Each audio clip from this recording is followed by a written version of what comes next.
Hello YouTube. What a beautiful place for me to relocate that to. Anyways, this is a 99 Bounder 36S. That tank level indicator was down here where the CB radio is. I don't like it down there. I didn't like having to lean over the seats to check the tanks and do all that stuff.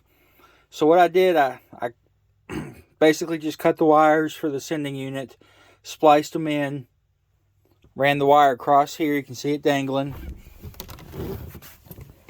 I came up through the dash. I covered it with that channel. That's that plastic. They use it, Lowe's sells it for like TV installs to cover up your wiring on the walls. I actually ran it up into the bottom of this cabinet. I drilled an access hole to stick my hand up in there to fish the cable up. And then obviously along with the OEM wiring. Now, I didn't want to paint my cabinets, you know, so I wanted to make this look kind of halfway decent, because everybody's painting their cabinets white. I don't like it. I think it makes it look cheap, and it's just a trend. You know, classic oak. Let's roll with it. I didn't have any oak, and it turns out oak is like stupid expensive right now. So I went with poplar because I had the board, stained it walnut. The dark looked way better than the regular poplar. Poplar had almost a yellow tinge to it, which didn't match. But anyways, these two items, at least on my Bounder, were in this cabinet right here on the side. I didn't have a house battery gauge. It's reading that low because I've got a drain on it right now. But right there's where I put my tank indicator. Now, it's not currently working. My quarter full is actually never going to work because I've got a broken wire. LP's probably right, and of course batteries right. But I know I've got more than E on my water tank. But anyways, I haven't decided on a knob or whatever, so I've got just a piece of tape. But I have hinged this so it folds down. Now, if you're wanting to do this, depending on how far you're wanting to go, the easiest thing is to get, let's see, this wire right here. This is an 18/8 thermostat wire. It's 18 gauge, 8 strand, and that will work all your tank indicators except for your power ground and power positive. So what I did, I actually obviously extended all my indicators up here for my tank sensors. The positive and negative you need for this, I tapped off this light right here. In fact, so is my volt gauge. That way, if any of that stuff quits working, I can turn that light on. If that light's working, I know the problem's up here. If that light's not working, I know it's somewhere in the OEM wiring. Now, these look overly complicated. They kind of are, but they're kind of not.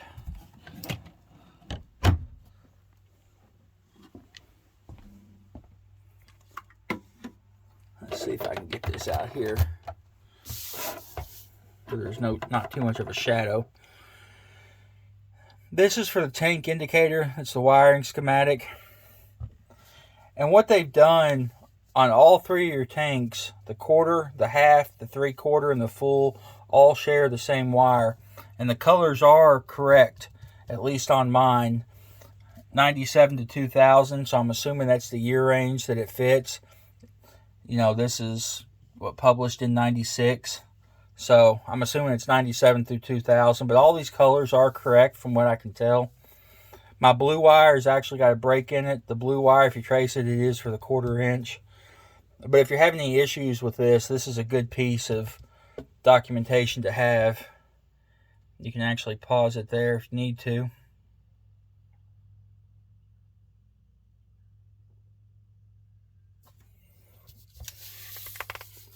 You know, I've got a bunch of these random tidbits of different, you know, things that may or may not help me whatsoever if I'm ever broke down. But it's just that one sheet for the actual level indicators.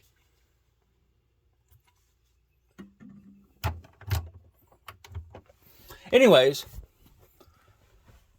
that's just kind of what I did. I had a video on my Bounder. Yeah, I believe it's the web page, but it's showing, it says account deleted. I don't know, all 300 of my videos are still there, so who knows.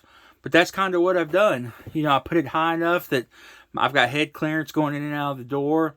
and I've got enough room to put a curtain or a shade right here. Probably going to go ahead and do a shade just to have something.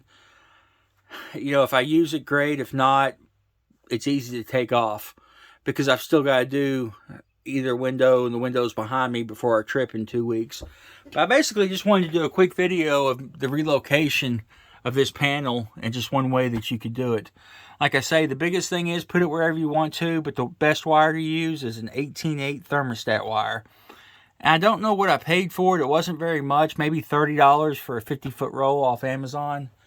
And it was enough to go, you know, all the way up here, down, around, through, up and under, and still have plenty of wire left over for whatever. Depending on your run and where you want to put it, you could actually have enough to do 2 RVs, maybe split it with somebody. So like I say, I went from that up to this. And I do plan on moving the generator controls at some point. It's just low on the list because there's quite a few wires for that. Maybe 6 wires, 8 wires, and they're a little bit heavier gauge than the thermostat wire. So I got to figure out what I'm going to do with that. That's one reason I went with the channel up in that corner. So when I'm coming across and going up, I've got room to add more wire if I need to. But there's a video of the update for the tank indicator move and the paperwork that I used and how I did it. So if y'all have any questions, just let me know. You guys be good, and we'll catch you next time.